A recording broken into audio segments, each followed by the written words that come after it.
think one of the reasons why we chose this house is because of the open layout inside of the house, and the solarium definitely made a difference.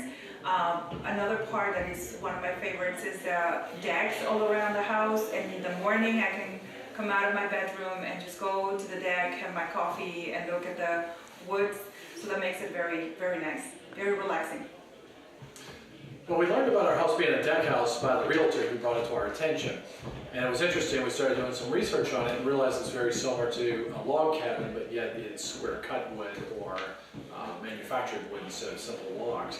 So it was a very interesting house, definitely well built. It was a little bit different to have a house that's not 16 on center for the joist, where it's 8 feet on center, but it's extremely strong built, which for an engineer, I think that's a wonderful thing, is having such a strong house. But in general, I think that the feature that I like the most is like it feels like we're on vacation in the house. I mean, it's like just going through the yard and the decks and everything. It just feels like you're literally out on vacation. I fell in love with the deck house after we bought this one, but I wasn't aware that these existed as it is.